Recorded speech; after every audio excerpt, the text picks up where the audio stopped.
ओम शं शनिश्चराय नमः। स्वागत है आपका हमारे चैनल पर। आज के इस वीडियो में आप सुनेंगे शनिवार व्रत की कथा। हमारे चैनल पर आपको सभी प्रकार की व्रत कथाएं सुनने को मिलेंगी। तो सभी प्रकार की व्रत कथाएं सुनने के लिए और हमसे जुड़े रहने के लिए आपको केवल हमारे चैनल को सब्सक्राइब करके बेल आइकन पर प्रेस करना है और आज की कथा अच्छी लगे तो लाइक करना है और शेयर करना है। तो चलिए अब हम सुनते हैं शनिवार व्रत की कथा। एक समय की बात है, सूर्य, चंद्रमा, मंगल, बुध, बृहस्पति, शुक्र, शनि, राहु और केतु, इन ग्रहों में आपस में झगड़ा हो गया कि हम सब में से सबसे बड़ा कौन है। सब अपने आप को बड़ा कहते थे। जब आपस में कोई निश्चय नहीं हो सका तो सबके सब आपस में झगड़ते हुए इंद्र के पास पहुंचे और कहने लगे कि आप तो सब देवताओं के राजा हो, इसलिए आप हमारा न्याय करके हमें बताइए कि हम 9 ग्रहों में से सबसे बड़ा कौन है। राजा इंद्र इनका प्रश्न सुनकर घबरा गए और कहने लगे कि मुझ में इतना सामर्थ्य नहीं है कि मैं किसी को बड़ा या छोटा बताऊं। मैं अपने मुख से कुछ नहीं कह सकता हूँ। हाँ, एक उपाय बता सकता हूँ। इस समय पृथ्वी पर राजा विक्रमादित्य दूसरों के दुखों का निवारण करते हैं, इसलिए तुम सब मिलकर उन्हीं के पास जाओ, वही तुम्हारे समस्या का निवारण करेंगे। ऐसे वचन सुनकर सभी ग्रह देवता चलकर भूलोक में राजा विक्रमादित्य की सभा में जाकर उपस्थित हुए और अपना प्रश्न राजा के सामने रखा।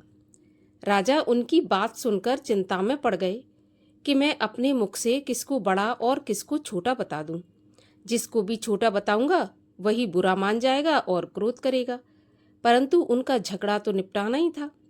तो झगड़ा निपटाने के लिए उन्होंने एक उपाय सोचा।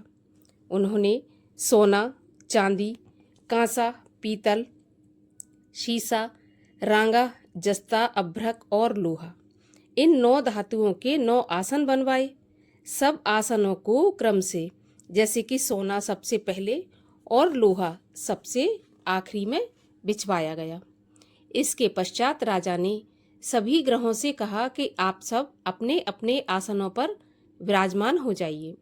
जिसका आसन सबसे आगे वह सबसे बड़े और जिसका आसन सबसे पीछे वह सबसे छोटा जानिए। अब चूंकि लोहा सबसे पीछे था और वह शनिदेव का आसन था, इसलिए शनिदेव समझ गए कि राजा ने मुझको सबसे छोटा बना दिया। इस पर शनिदेव को बड़ा क्रोध आया और कहा कि राजा, तू मेरे पराक्रम को नहीं जानता। सूर्य 1 राशि पर 1 महीना, चंद्रमा 2.25 महीना 2 दिन, मंगल 1.5 महीना, बृहस्पति 13 महीने, बुध और शुक्र 1 महीने, परंतु मैं 1 राशि पर 2.5 अथवा 7.5 साल तक रहता हूँ। बड़े बड़े देवताओं को भी मैंने भीषण दुख दिया है। हे राजन सुनो, जब राम जी को 7.5 आई और वनवास हो गया, और जब रावण पर आई तो राम और लक्ष्मण ने सेना लेकर लंका पर चढ़ाई कर दी और रावण के कुल का नाश कर दिया। हे राजा, अब तुम सावधान रहना। राजा कहने लगा, जो कुछ भाग्य में होगा देखा जाएगा। उसके बाद अन्य ग्रह तो प्रसन्नता के साथ चले गए, परंतु शनिदेव बड़े क्रोध के साथ वहां से पधारे। कुछ काल व्यतीत हो जाने पर जब राजा को 7.5 की दशा आई तो शनिदेव घोड़ों के सौदागर बनकर अनेक सुंदर घोड़ों के साथ राजा की राजधानी में आए।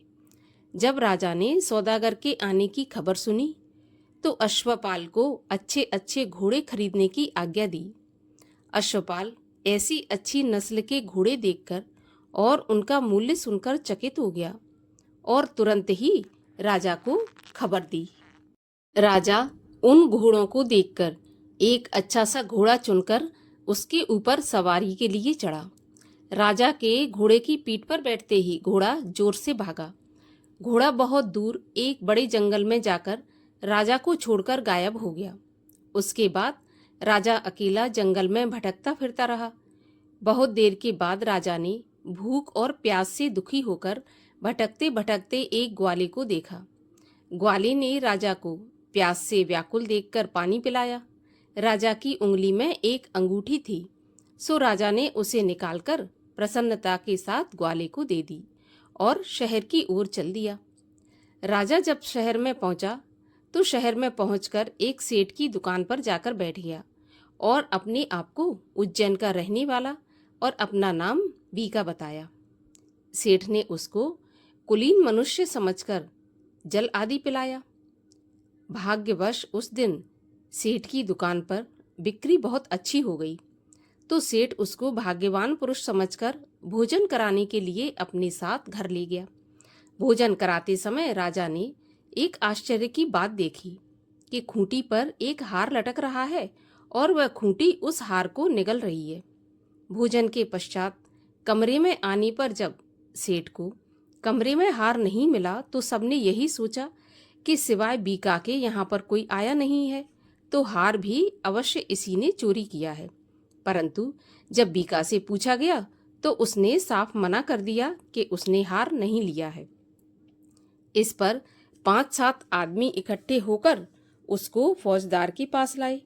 फौजदार ने उसको राजा के सामने उपस्थित कर दिया और कहा कि ये आदमी तो भला प्रतीत होता है, चोर मालूम तो नहीं होता, परंतु सेठ का कहना है कि इसके सिवाय और कोई घर में नहीं आया, अवश्य ही इसी ने चोरी की है। तब राजा ने आज्ञा दी कि इसके हाथ पैर काटकर इसको चौरंगिया किया जाए। राजा की आज्ञा का तुरंत पालन किया गया और बीका के हाथ पैर काट दिए गए। इस प्रकार कुछ काल व्यतीत होने पर एक तेली उसको अपने घर ले गया और कोलू पर उसको बैठा दिया। बीका उस पर बैठा हुआ जुबान से बैल हाँकता रहा। शनि की दशा समाप्त हो गई और एक रात को वर्षा ऋतु के समय वह मल्हार राग गाने लगा। उसका गाना सुनकर उस शहर के राजा की कन्या उस राग पर मोहित हो गई और दासी को खबर लेने के लिए भेजा कि शहर में ये कौन गा रहा है। दासी सारे शहर में फिरती फिरती क्या देखती है कि एक तेली के घर में चौरंगिया गा रहा था। दासी ने महल में आकर राजकुमारी को सारा वृत्तांत सुना दिया। बस उसी क्षण राजकुमारी ने अपने मन में यह प्रण कर लिया कि चाहे कुछ भी हो जाए, मैं इस चौरंगिया के साथ ही विवाह करूंगी। इस प्रकार प्रातःकाल होते ही जब दासी ने राजकुमारी को जगाना चाहा तो राजकुमारी अनशन व्रत लेकर पड़ी रही। तब दासी ने रानी के पास जाकर राजकुमारी के ना उठने का वृत्तांत कहा, तो रानी ने तुरंत ही वहां पर आकर राजकुमारी को जगाया और उसके दुख का कारण पूछा। तो राजकुमारी ने कहा कि माताजी, मैंने ये प्रण कर लिया है कि तेली के घर में जो चौरंगिया है उसी के साथ मैं विवाह करूंगी। माता ने कहा, पगली, ये कैसी बात कर रही है? तेरा विवाह तो किसी देश के राजा के साथ किया जाएगा। कन्या कहने लगी कि माताजी, मैं अपना प्रण कभी नहीं तोड़ूंगी। माता ने चिंतित होकर यह बात राजा को बताई। जब महाराज ने भी आकर यह समझाया कि मैं अभी देश देशांतर में अपने दूत भेजकर सुयोग, रूपवान और बड़े से बड़े गुणी राजकुमार के साथ तुम्हारा विवाह करूंगा, ऐसी बात तुमको नहीं सोचनी चाहिए। तो कन्या ने कहा, पिताजी, मैं अपने प्राण त्याग दूंगी, परंतु किसी दूसरे से विवाह नहीं करूंगी। इतना सुनकर राजा ने क्रोध से कहा कि यदि तेरे भाग्य में ऐसा ही लिखा है तो जैसी तेरी इच्छा हो वैसा ही करना। राजा ने तेली को बुलाकर कहा कि तेरे घर में जो चौरंगिया है उसके साथ मैं अपनी कन्या का विवाह करना चाहता हूँ। तेली ने कहा, यह कैसे हो सकता है महाराज? कहाँ आप और कहाँ हम एक नीच तेली? परंतु राजा ने कहा कि भाग्य के लिखे को कोई नहीं मिटा सकता। अपने घर जाकर विवाह की तैयारी करो। राजा ने उसी समय तोरण और बंधन बार लगवाकर अपनी राजकुमारी का विवाह चौरंगिया बने विक्रमादित्य के साथ कर दिया। रात्रि को जब राजा विक्रमादित्य और राजकुमारी महल में सोए तो आधी रात के समय शनिदेव ने विक्रमादित्य को स्वप्न दिया और कहा कि राजा, कहो, मुझको छोटा बताकर तुमने कितना दुख उठाया। तब राजा ने क्षमा मांगी और शनिदेव ने प्रसन्न होकर विक्रमादित्य को उसके हाथ पैर वापस दे दिए। तब राजा ने कहा, महाराज, मेरी एक प्रार्थना स्वीकार कर लीजिए कि जैसा दुख आपने मुझे सौंप दिया था ऐसा और किसी को मत देना। तो शनिदेव ने कहा कि तुम्हारी यह प्रार्थना स्वीकार है। जो भी मनुष्य मेरी कथा सुनेगा या कहेगा उसको मेरी दशा में कभी किसी प्रकार का दुख नहीं होगा, और जो नित्य ही मेरा ध्यान करेगा या चींटियों को आटा डालेगा उसके सारे मनोरथ पूर्ण होंगे। इतना कहकर शनिदेव अपने धाम को चले गए। राजकुमारी की आंख खुली और उसने राजा के हाथ पांव सही सलामत देखे तो उसके आश्चर्य का ठिकाना नहीं रहा। उसको देखकर राजा ने अपना समस्त हाल कहा कि मैं उज्जैन का राजा विक्रमादित्य हूँ। यह बात सुनकर राजकुमारी अत्यंत प्रसन्न हुई। प्रातःकाल राजकुमारी से उसकी सखियों ने पूछा तो उसने अपने पति का सारा वृत्तांत कह सुनाया। तब सबने प्रसन्नता प्रकट की और कहा कि ईश्वर ने आपकी मनोकामना पूर्ण कर दी। जब उस सेठ ने यह बात सुनी तो वह विक्रमादित्य के पास आया और राजा विक्रमादित्य के पैरों पर गिरकर क्षमा मांगने लगा कि आप पर मैंने चोरी का झूठा आरोप लगाया, अतः आप मुझको जो चाहे दंड दें। राजा ने कहा, मुझ पर शनिदेव का कोप था, इसी कारण यह सब दुख मुझको प्राप्त हुआ। इसमें तुम्हारा कोई दोष नहीं है। तुम अपने घर जाकर अपना काम करो। सेठ बोला कि मुझे तभी शांति होगी जब आप मेरे घर पर चलकर प्रीतिपूर्वक भोजन करेंगे।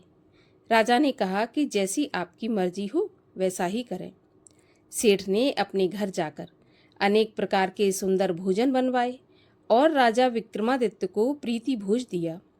जिस समय विक्रमादित्य भोजन कर रहे थे उस समय एक अत्यंत आश्चर्य की बात सबको दिखाई दी। जो खूंटी पहले हार निगल रही थी अब वह हार उगल रही है। जब भोजन समाप्त हो गया तो सेठ ने हाथ जोड़कर बहुत सी मोहरें राजा को भेंट की और कहा कि मेरे श्री कंवर नाम की एक कन्या है, आप उसका पाणी ग्रहण करिए।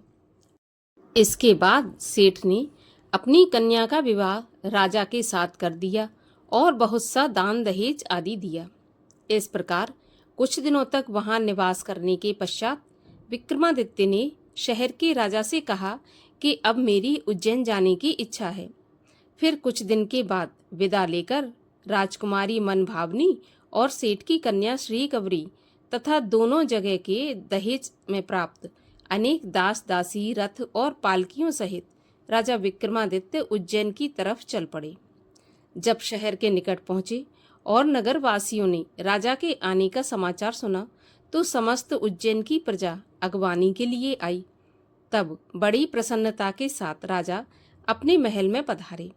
सारे शहर में बड़ा भारी महोत्सव मनाया गया और रात्रि को दीपमाला की गई।